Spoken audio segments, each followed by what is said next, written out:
Assalamualaikum warahmatullahi wabarakatuh. Halo semua, selamat datang di video pembahasan kelompok 5. Pada kesempatan kali ini, saya dan teman kelompok saya akan menjelaskan tentang interaksi makhluk hidup dan perannya bagi kehidupan. Mendengar kata makhluk hidup, mungkin semua sudah pada tahu bukan? Ya, benar. Makhluk hidup adalah makhluk yang memiliki ciri-ciri kehidupan seperti bernafas, bergerak, dan berkembang biak. Seperti kita ketahui bahwa tidak ada satu makhluk hidup pun yang dapat hidup sendiri tanpa ketergantungan dari makhluk hidup lain. Jika berbicara tentang makhluk hidup, kita pasti juga akan membahas tentang lingkungan, karena makhluk hidup dan lingkungan sangat erat kaitannya. Lingkungan adalah segala sesuatu yang ada di sekitar manusia dan mempengaruhi perkembangan kehidupan manusia. Lingkungan terdiri dari dua komponen, yaitu ada komponen biotik dan abiotik. Komponen biotik adalah segala sesuatu yang bernyawa seperti tumbuhan, hewan, manusia, dan mikroorganisme seperti virus dan bakteri. Sedangkan komponen abiotik adalah segala sesuatu yang tidak bernyawa seperti tanah, udara, air, iklim, kelembapan, cahaya, bunyi, dan lain-lain. Sekarang kita lanjut ke pembahasan berikutnya, organisasi kehidupan makhluk hidup. Yang pertama ada individu. Individu merupakan satu fungsional terkecil penyusun ekosistem. Misalnya seekor semut, seekor burung, dan sebuah pohon. Satu makhluk hidup itulah yang disebut dengan individu. Yang kedua ada populasi. Populasi merupakan kumpulan individu sejenis pada suatu daerah dalam jangka waktu tertentu. Misalnya populasi yang ada di sawah antara lain sekelompok tanaman padi, sekelompok belalang, sekelompok siput, dan sekelompok tikus. Karakteristik suatu populasi dibentuk oleh interaksi-interaksi antara individu dengan lingkungannya, baik dalam skala waktu ekologis maupun evolusioner. Yang ketiga ada komunitas. Komunitas merupakan kumpulan populasi yang berada di daerah yang sama dan saling berinteraksi. Misalnya komunitas sawah disusun oleh bermacam-macam organisme, misalnya padi, belalang, burung, dan ular. Komunitas sungai terdiri dari ikan, ganggang, zooplankton, fitoplankton, dan decomposer. Antara komunitas sungai dan sawah terjadi interaksi dalam bentuk peredaran nutrien dari air sungai ke sawah dan peredaran organisme hidup dari kedua komunitas tersebut. Yang keempat ada ekosistem. Antara komunitas dan lingkungannya selalu terjadi interaksi. Interaksi inilah yang disebut dengan ekosistem. Komponen penyusun ekosistem adalah produsen seperti tumbuhan hijau, konsumen seperti herbivora, karnivora, dan omnivora, dan decomposer atau pengurai seperti yang kita sering sebut dengan mikroorganisme. Yang kelima ada bioma. Bioma adalah ekosistem-ekosistem yang terbentuk karena perbedaan letak geografis dan astronomis. Berdasarkan curah hujan dan intensitas cahaya matahari, bioma terbagi menjadi beberapa jenis, yaitu tundra, taiga, gurun, padang rumput, hutan gugur, dan hutan hujan tropis. Yang terakhir ada biosfer. Seluruh ekosistem yang ada di dunia ini disebut dengan biosfer. Dalam biosfer, setiap makhluk hidup menempati lingkungan yang cocok untuk hidupnya. Contohnya bumi tempat tinggal kita. Ada pula jenis-jenis interaksi makhluk hidup, yaitu sebagai berikut. Yang pertama ada parasitisme. Simbiosis parasitisme adalah salah satu interaksi di antara dua makhluk hidup yang menguntungkan salah satu organisme, dan sebaliknya organisme lain itu dirugikan. Contoh dari simbiosis parasitisme seperti benalu, tali putri, cacing perut dan cacing tambang, dan juga bunga refleksia. Yang kedua, ada mutualisme. Simbiosis mutualisme adalah salah satu di antara dua makhluk hidup yang saling menguntungkan satu sama lain.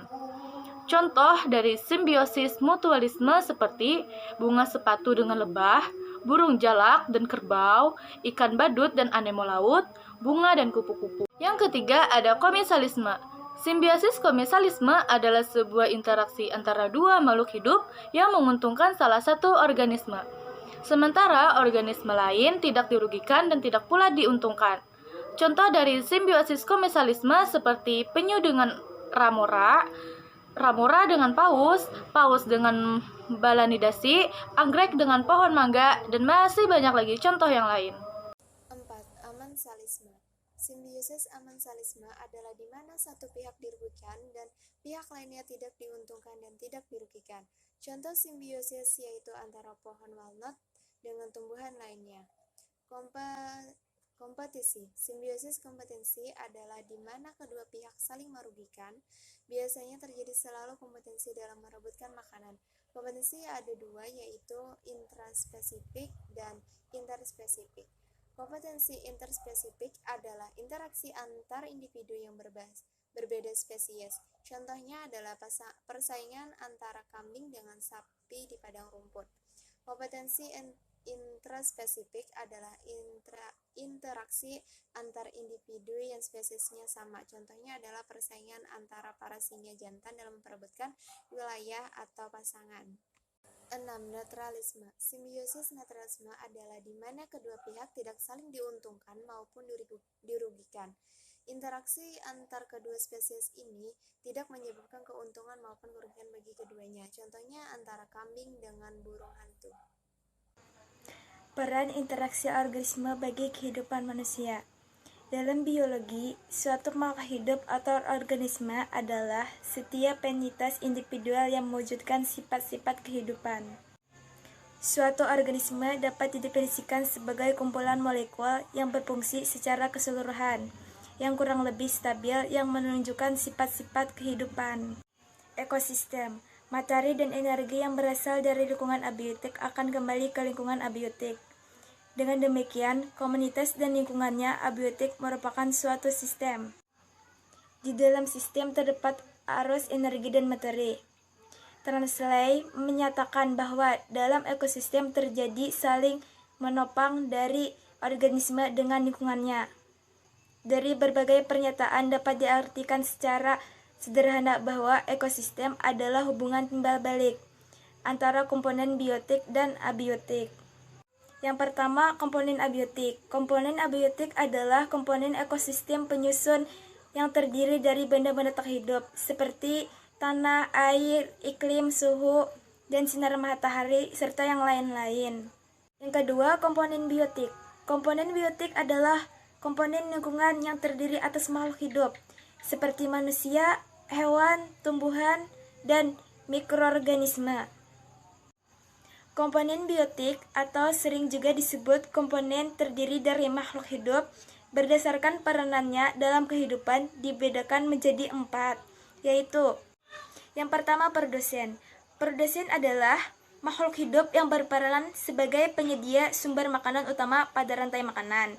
Yang kedua, konsumen. Konsumen adalah makhluk hidup yang berperan untuk mengkonsumsi sumber makanan. Yang ketiga, detrivor. Detrivor adalah makhluk hidup yang berperan untuk mengonsumsi hasil pelapukan makhluk hidup atau makhluk hidup yang sudah mati. Yang keempat atau yang terakhir, dekomposer. Dekomposer adalah makhluk hidup yang berperan sebagai pengurai organisme. Pernafasan pada tumbuhan. Alat pernafasan pada tumbuhan. Yang pertama, lentisel. Alat pernafasan yang terdapat pada tumbuhan yang pertama adalah lentisel. Lentisel tersebut bekerja untuk ekskresi oksigen pada tumbuhan. Lentisel adalah sel-sel mati yang longgar yang dapat hadir sebagai pori-pori kecil pada kulit kayu.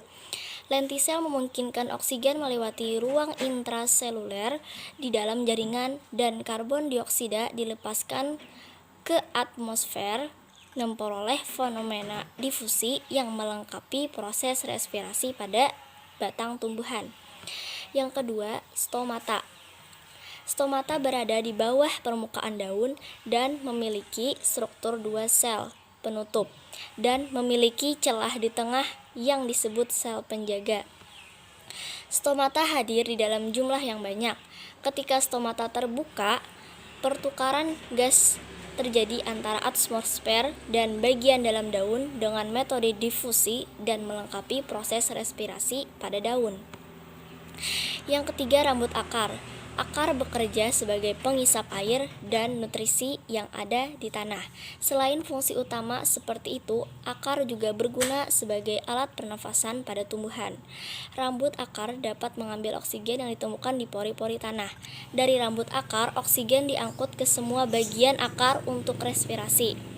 Selama proses respirasi, oksigen ditransformasikan menjadi gas karbon dioksida yang disebar dalam arah berlawanan, yaitu keluar dari akar yang sama yang melengkapi proses respirasi akar.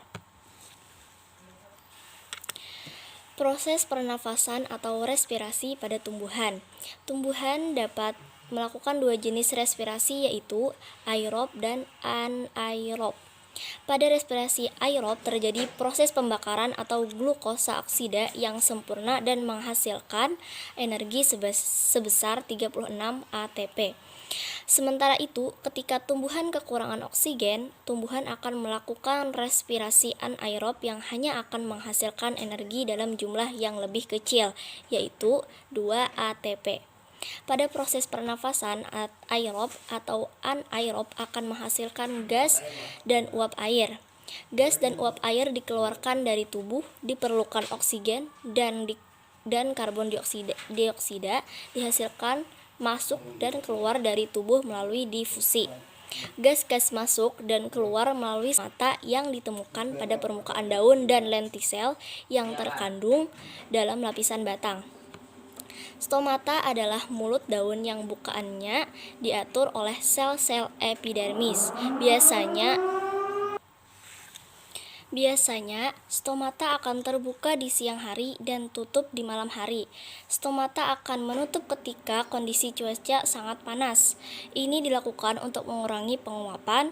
Selain dua alat pernapasan ini, akar juga dapat mengirimkan masuk dan menghembuskan gas ke tubuh tumbuhan. Beberapa jenis tumbuhan yang hidup di rawa memiliki jenis akar yang mencuat keluar dari area daratan. Akar seperti ini disebut akar panas. Tumbuhan mampu mengolah limbah pernapasan atau karbon dioksida menjadi sumber makanan atau karbohidrat melalui fotosintesis. Tumbuhan akan bernapas setiap saat tanpa mengenal waktu, sama seperti makhluk hidup pada umumnya. Berbeda dengan proses fotosintesis. Fotosintesis hanya dilakukan ketika tumbuhan mendapatkan energi cahaya, sementara respirasi masih akan dilakukan meski tumbuhan tidak mendapatkan energi cahaya. Berdasarkan materi yang telah disampaikan, dapat disimpulkan yang pertama, interaksi makhluk hidup adalah saling ketergantungan antar makhluk hidup. Hubungan erat yang khas antara dua jenis makhluk hidup yang bersama disebut simbiosis. Ada beberapa simbiosis, yaitu simbiosis parasitisme, mutualisme, komensalisme, amensalisme, kompetisi, serta netralisme. Yang kedua, tumbuhan dan hewan membentuk suatu komunitas dan berinteraksi dengan lingkungan fisik di sekelilingnya sebagai suatu kesatuan. Kesatuan antara organisme dengan lingkungan abiotik lain yang saling memengaruhi, sehingga menghasilkan suatu sistem yang stabil di mana terjadi pertukaran materi di antara makhluk hidup dengan lingkungannya disebut dengan ekosistem. Ekosistem terdiri dari beberapa komponen. Semua komponen saling berhubungan dan berinteraksi demi mencapai tujuan tertentu. Ada dua komponen dalam ekosistem, yaitu komponen abiotik dan komponen biotik. Seperti halnya manusia, tumbuhan juga memiliki alat pernapasannya sendiri. Alat pernapasan pada tumbuhan meliputi lentisel, stomata, dan rambut akar. Demikianlah video pembahasan tentang interaksi makhluk hidup dari kelompok kami. Semoga bermanfaat. Atas perhatiannya kami ucapkan terima kasih. Salah hilaf mohon maaf. Wassalamualaikum warahmatullahi wabarakatuh.